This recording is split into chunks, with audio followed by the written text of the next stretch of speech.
Hola amigos, bienvenido a su canal Impacto El Salvador. Gracias por estar acá, muy amable de su parte. Como siempre, pidiéndote que nos regales un like para este video. De esa forma nos ayudarás muchísimo a este canal. Recuerda, suscríbete, comparte y regálanos su like. Apareció Julio Olivo y apareció llorando. De esto y más estaremos hablando a continuación. Pero antes veamos una noticia que aconteció este día. Como ustedes van a ver acá, Mauricio Landaverde y Ramón Roque fueron liberados y cumplirán con arresto domiciliar. COFAPES confirmó que 12 funcionarios ya salieron del penal donde permanecían pese a tener orden de libertad. Mauricio Landaverde y Ramón Roque fueron liberados la tarde de este viernes 16 de agosto y cumplirán con la medida sustitutiva del arresto domiciliar que ordenó el Tribunal Quinto de Sentencia de San Salvador. Esta semana, según lo confirmó a la prensa gráfica el Comité de Familiares de Presas y Presos Políticos, COFAPES.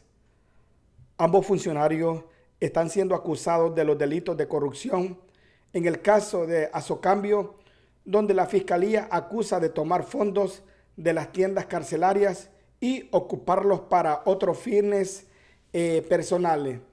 En diciembre de 2023, el ministro del Tribunal Quinto de Sentencia había ordenado otorgar la medida sustitutiva del arresto domiciliario para Ramírez Landaverde y Roque, después que ambos cumplieran el tiempo máximo de detención provisional, que es de 2 años. Pese a eso, la Dirección General de Centros Penales no acató la orden judicial y los imputados permanecieron 8 meses más en el Centro Penal La Esperanza, conocido como Mariona. Hasta que esta semana el tribunal reiteró su decisión. La Fiscalía puso el 15 de agosto un recurso de revocatoria contra la orden judicial y otorgándoles la libertad, pero no se ha informado sobre el resultado del mismo. Las familias ya han sido informadas de que los dos han sido liberados. Se ha realizado el protocolo para que ellos puedan cumplir el arresto domiciliar.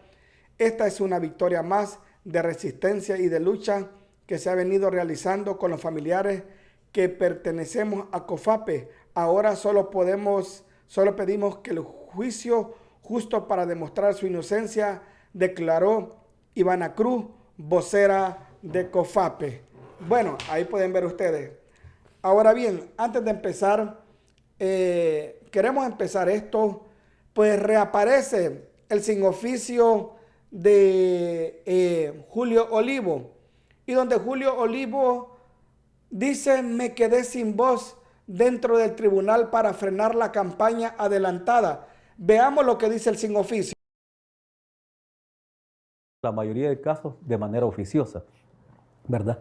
Y el primer procedimiento que se debe de hacer es aplicar una medida cautelar, ¿verdad? Contra la autoridad o contra, en este caso diría contra el funcionario que usted dice, que está promoviendo este tipo de acciones de reparto de paquetes. Y eso puede considerarse como una violación a la ley electoral, ¿verdad? Entonces usted le tiene que poner paro a eso. Si eso que usted me dice está sucediendo, es prevalecerse del cargo. Correcto. Y no lo debe de hacer un funcionario. Ahora, quiero volver nuevamente a la función de ese Tribunal Supremo Electoral para poder actuar de oficio ante este tipo de hechos, como usted muy bien ha explicado. ¿Deberíamos de partir de la buena fe de que no se ha dado cuenta para actuar de oficio, o en la práctica ese tribunal se ha estado comportando de manera de omitir posicionamientos para poder controlar ese tipo de campaña y abuso de recursos? A eso me quería referir. Bueno, en el caso de su servidor, ¿verdad? Yo he insistido en controlar la campaña electoral. De hecho, yo presenté propuestas, aparecen en mi cuenta de Twitter o de Twitter, ¿verdad? Propuestas incluso para que el mismo Tribunal Supremo Electoral, como lo hace España, como lo hace Costa Rica o como lo hace México, por ejemplo, pudiera administrar las franjas de publicidad. ¿Ya? Es decir, que el presupuesto que se va a asignar para la campaña electoral de los partidos políticos se asigne al Tribunal Supremo Electoral y sea el Tribunal Supremo Electoral como sucede en algunas naciones civilizadas, más en el campo electoral, que fuera el Tribunal Supremo Electoral quien reparta los segundos. México, por ejemplo, es un ejemplo de esto. ¿Y cuando ha llevado usted esa propuesta al seno del tribunal, qué ha pasado? Bueno, no ha tenido el acompañamiento porque es una propuesta de reforma legislativa. Igual la Asamblea Legislativa, ¿verdad?, duerme el sueño de los justos cuando se presenta una propuesta, sobre todo si lo presento, digamos, yo como magistrado del Tribunal Supremo Electoral. Es decir, ni por el lado de la iniciativa de ley en materia electoral que tiene el Tribunal Supremo, ni de parte de los diputados hay una reacción respecto a ese tipo de propuestas. Lo que pasa es que el Tribunal Supremo Electoral, por Constitución, no tiene iniciativa de ley. Proponer esa propuesta en materia de elecciones, si podría hacerlo la Asamblea No, Legislativa. o sea, nosotros no tenemos iniciativa de ley y esa es una reforma también pendiente. Pero sí, el Código Electoral le reconoce a usted la facultad de proponer reformas, que le tendría que dar iniciativa de ley a algún diputado de la Asamblea Legislativa, una fracción, ¿verdad? Pero el tema concreto es que si el tribunal hubiera administrado, de acuerdo a la propuesta que yo formulaba, con 2 años de antelación, si usted quiere, al evento electoral, si lo hubiera hecho, significaría que es el tribunal quien va a repartirle los espacios, los segundos en canales de televisión, le va a repartir en radio, en prensa y en redes sociales. Entonces, allí usted evita de alguna manera un problema que está generando también asimetría en materia electoral e inequidad. Es el tema del financiamiento también, de las campañas políticas o la famosa deuda política. Pero quiero volver a esa situación. A ver, hay una serie de un convoy. Vaya, ahí está el señor Julio Olivo, donde según ha sido el único, dice él, ha sido el único magistrado dentro del Tribunal Supremo Electoral que en 4 años ha tomado decisiones a contramando del resto de sus colegas. En la entrevista reconoce que el Tribunal Supremo Electoral ha omitido actuar para sancionar la campaña adelantada de Nuevas Ideas y el candidato presidente Nayib Bukele. También aseguró que esto configura una violación a la equidad electoral. También confiesa que se ha quedado sin voz dentro del ente electoral ante unos comicios inéditos para la democracia en El Salvador y que se quedó atónico, que se quedó mudo, dice el sin oficio, que se quedó sin voz.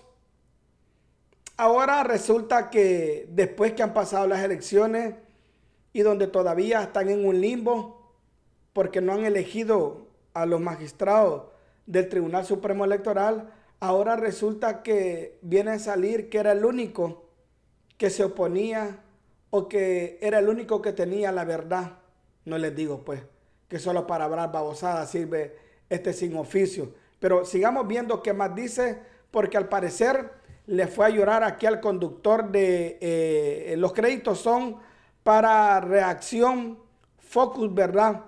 Así que vamos a seguir viendo lo que dice el sin oficio de este maestro. De vehículos que están coordinados por el Estado salvadoreño desde un programa presidencial que entrega alimentos en la región norte de El Salvador, pero también conocemos del caso del 20 de enero, donde el vicepresidente Ulloa en el Ministerio de Gobernación prácticamente montó un acto proselitista para pedir el voto, o lo que pasó también en Huizúcar hace unas semanas, cuando la ministra de Vivienda, Michelle Sol, inauguró el inicio de un tramo de obra a través de fondos de la DOM. Entonces, digamos, hay una serie de acciones vinculadas desde el gobierno central que no están siendo atendidas por el Tribunal Supremo Electoral. Mi pregunta ¿es porque le hace falta herramienta legal o simplemente hay una omisión de otro tipo?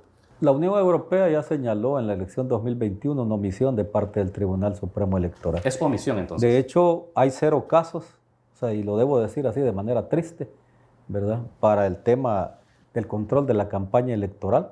Yo les digo que me quedé sin voz, ¿ya? O sea, son decenas de ocasiones en donde se ha planteado el tema y he pedido que lo agenden de la campaña electoral. Primero, la campaña electoral anticipada, porque la Constitución, el artículo 81, le da plazos para hacer campaña. 4 meses, ¿verdad?, antes para presidente, 2 meses para diputado y 1 mes para consejos municipal. Todos esos plazos se han incumplido y hasta ahora no hay ningún procedimiento que se haya iniciado. Se llama procedimiento administrativo sancionador, ni siquiera una medida cautelar para poder bajar un spot de publicidad, para poder decirle a alguien que está publicando y está haciendo propaganda en las redes, ya que baje esa situación. Esa es campaña anticipada. Reiteremos eso, es decir, hasta lo que va de la campaña, a una semana de la elección presidencial legislativa, el Tribunal Supremo Electoral no reporta ningún caso de procedimiento administrativo sancionatorio. 0 casos, igual que no se ventilaron los casos del 2021. O sea que ahí tenemos un déficit. Entonces, usted, si me viene a plantear nuevos casos, de igual manera, por ejemplo, se acaba de agendar el día de ayer. Usted me está mencionando estos casos de reparto de alimentos. Yo ya tenía algún conocimiento, pero lamentablemente no tenemos una denuncia, ni el tribunal lo va a iniciar de manera oficiosa. O sea, no hay nadie que lo pueda iniciar de manera oficiosa. Y si usted lo agenda, también no se discute el tema. El día de ayer, por ejemplo, tenemos el caso de la campaña negativa, ¿sí? En donde funcionarios, por ejemplo, están haciendo campaña en contra, digamos, de la oposición y diciendo que todo lo malo es de la oposición, etcétera, etcétera. Lo que podría considerar como campaña negativa, donde usted trata de desacreditar al adversario. Entonces ya no se trata de campaña anticipada, ni prevalencia del cargo de funcionario, ¿verdad? Etcétera, etcétera, sino que estamos hablando de una campaña negativa y esa generalmente la habíamos bajado. Entonces vamos a ver si hay votación, porque en el Tribunal Supremo Electoral, ¿verdad? Yo ya lo señalé con mucha claridad y con mucho aplomo. Las cosas no se van por, ¿cómo se llama? Por la razón, sino que por votación. Y si usted tiene una mayoría calificada de votos, una mayoría simple, y usted solo tiene un voto, entonces no importa la razón, sino que lo que importa es la aritmética de la votación. Expliquémosle a quienes están viendo esta entrevista cómo se activa un proceso, un caso procedimental administrativo sancionatorio sobre una campaña adelantada. Ahí pudieron ver ustedes donde este señor allá anda de María Magdalena llorando, diciendo de que, pues sí, de que se quedó sin voz y que la campaña adelantada nadie la ha parado y que él quisiera parar todo esto, pero que no está en él. Bueno, ¿qué se puede esperar de un magistrado rojito?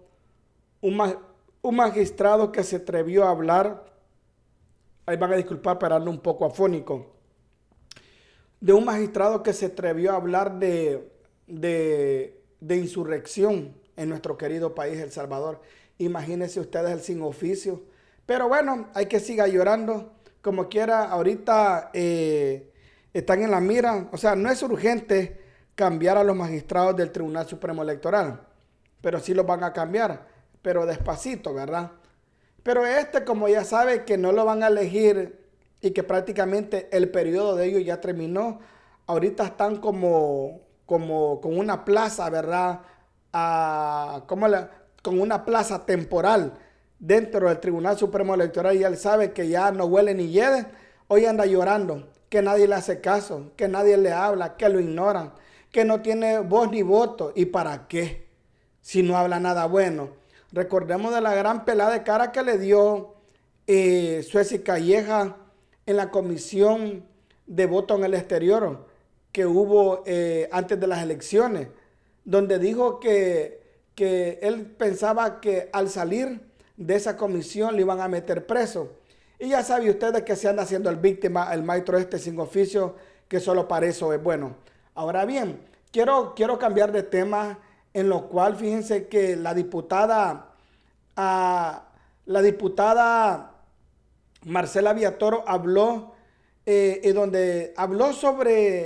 donde dice todo lo que llega masticado está en la legislatura. Bueno, habló de la Asamblea Legislativa. El siguiente video, los créditos son para Pulso Ciudadano con su conductor Julio Villagrán, analista y abogado. Así que suscríbanse al canal de Pulso Ciudadano en sus plataformas digitales Facebook, Twitter y YouTube. Yo siempre le he dicho a Francisco, si nosotros tenemos duda de algo, mejor abstengámonos y no votamos. O votamos en contra si vemos que es algo que va a dañar a la población. Lo que nos pasa bastante seguido es que hacen todo con dispensa de trámite y en su mayoría presentan cosas que no hemos ni discutido ni sabemos de qué se trata. A veces son temas tan técnicos que presentan que es bien difícil que en el momento de la lectura nosotros podamos saber el fondo de lo que se está votando. Por eso es que cuando son decisiones de este tipo nosotros mejor decidimos abstenernos. No porque probablemente vaya a ser bueno o probablemente vaya a ser malo, sino porque realmente no podemos votar por algo que no conocemos. Ahora, Marcela, tú sos abogada, sabes que el proceso de formación de ley establece que toda iniciativa, todo decreto tiene que ser discutido y después aprobado. Es decir, no puede haber una aprobación si no se haya discutido. Muchos interpretan que la discusión no debe ser en la comisión respectiva, sino que la verdadera discusión se da en el pleno. ¿Cuál es tu posición Muy bien. al respecto? Yo creo que eso es la idea que están queriéndole dar a la población. Realmente para eso son las comisiones. Dentro de las comisiones se hace que lleguen aquellas personas o todos los aristas que tienen algún comentario que puede ayudar a enriquecer la ley, ya sea a favor o en contra. La legislatura, la única que yo tuve que fue donde sí se podía hacer este tipo de cosas, que fue mi primera legislatura, invitaban a personas que a veces llegaban y decían no estamos de acuerdo con este proyecto de ley. Habían personas que decían creo que debería de cambiarle esto o agregarle un inciso o esto hace un problema de colisión de derechos, etcétera. Eso es algo que no hemos visto en esta legislatura. ¿Por qué? Porque todo llega masticado. Ellos técnicamente, por ejemplo, hasta los discursos que dan dentro de la plenaria, ya se los dan escritos, solo para llegarlos a leer. Hasta el discurso, solo para llegar a leer. Que alguien de ellos vaya a poner o tener una opinión propia y hacerle cambios o modificaciones, eso no pasa. Bueno, recordémosle a Marcela Villatoro que los tiempos donde ellos gobernaban y hacían lo que querían ya pasó. Marcela Villatoro debe entender que la población le dio la mayoría calificada a Nuevas Ideas para que no anduviera velándole votos y para que no anduviera haciendo chanchullos o acordando los votos. Por ejemplo, te doy mis votos que los necesitas, pero vos me vas a dar esto y me vas a dar aquello. El pueblo salvadoreño, desde el momento que le dio la mayoría calificada en la legislatura pasada y esta legislatura al presidente a través de Nuevas Ideas, es sencilla y sencillamente para que no se acerquen a estos partidos nefastos, corruptos de Arena, del FMLN, que ya no está ahí, el partido Vamos. No entiende que dijo la misma señora Milena Calderón, la mayoría manda. Esta es la democracia. Te guste o no te guste. Semejante cero. Mentira, ¿no? La mayoría manda, dijo la maestra. Y entonces, pues, ¿y qué quiere? Que se estén haciendo show en la asamblea, que se estén diciendo cosas y que al final, cuando lo hacía Arena y el FMLN, que fingían pelear, pero tras bambalina o tras pasillo, se daban la mano para llegar a un acuerdo, para repartirse las colas presupuestarias, como lo llama la Lorena Peña. Pero bueno, ¿qué va a saber esta señora? Aquí tenemos otro videíto, le voy a poner 2 seguidos de otras cosas que dijo. Recuerden, si les gustan estos videos, regáleme su like y comparta. Creo que es erróneo que nosotros presentamos como Arena, no en una ocasión, sino en varias ocasiones, en 3 ocasiones, que se le quitara el IVA a los productos de la canasta básica. Ustedes lo presentaron como iniciativa. Nosotros lo presentamos como iniciativa. ¿Y qué fue lo que pasó? Bueno, que dentro de la sesión plenaria ellos no nos acompañaron. Y a raíz de eso y la presión ciudadana, se vieron envueltos en decir ¿qué hacemos? Y salieron con esto bajo de la manga de que los aranceles iban a tener, que los productos de la canasta básica iban a tener 0 aranceles. Obviamente nosotros sabemos que la mayoría de los productos de la canasta básica que ingresan a nuestro país no lo tienen por los tratados de libre comercio, e igual con otros países que no lo pagan. Sin embargo, puede ser que había 1 o 2 productos que probablemente, uno que viniese de Brasil o yo no sé, de otro país, que no estuviese dentro de ese listado. Por esa razón nosotros decidimos acompañar. Pero hay otros que dicen, no, que no hay que... Entonces yo creo que a veces tenemos que darnos cuenta que hay temas que son importantes de país y que no tiene sentido no acompañarlos. alguien diga yo soy la persona que va a salvar a la oposición, yo soy la figura de la oposición. Ese es el peor error que puede cometer alguien de la oposición. Porque al final de cuentas la oposición son todos aquellos que le dije no se sienten representados por el gobierno, y hay personas dentro de un cantón, dentro de un caserío, hay líderes comunales, líderes de la sociedad civil, líderes de gremiales que también pueden acompañar en este proyecto para ayudar a que El Salvador sea mucho mejor. Muchos dicen, Marcela, que no hay oposición en el país. ¿Ustedes se consideran oposición? Yo creo que a diferencia de lo que la gente cree que debe de ser una oposición, porque mucha gente cree que la oposición tiene que ser decir no a todo. Y eso es lo que premian muchas veces, el decir no a todo. Y no es así. Tenemos que ser una oposición constructiva. Creo que es erróneo que alguien diga yo soy la persona que va a salvar. El presidente Nayib Bukele sí lo dijo, dijo que era una oposición torpe y testaruda. También el presidente Nayib Bukele dijo que era una oposición rabiosa y que no lo escucháramos. Una oposición que pretende en el 2027 llegar al poder o dividir la asamblea. ¿En qué aspecto dividirla? Hay 60 diputados. La oposición quiere que 30 diputados estén entre Arena, FMLN y Vamos, y 30 para Nuevas Ideas, para así bloquearle todo, para así chantajearlo, para así condicionarlo. Ese tiempo donde ellos eran bancada mayoritaria ya pasó. Ya pasaron los tiempos donde Arena llenaba cuadras enteras de tricolor, donde llenaba por completo el anfiteatro de la Feria Internacional, el FMLN también, la Marea Roja. El pueblo no olvida, el pueblo los castigó y el pueblo les pasó factura. Y de ahí no se van a levantar, porque el pueblo no olvida. Al pueblo no se le olvida los años de traición y de olvido que estos dos partidos ineptos y corruptos hicieron contra el pueblo salvadoreño. Así que los voy dejando para no hacer muy largo este video. Recuerden, pueblo salvadoreño, que tengo mi segundo canal que se llama La Neta SB.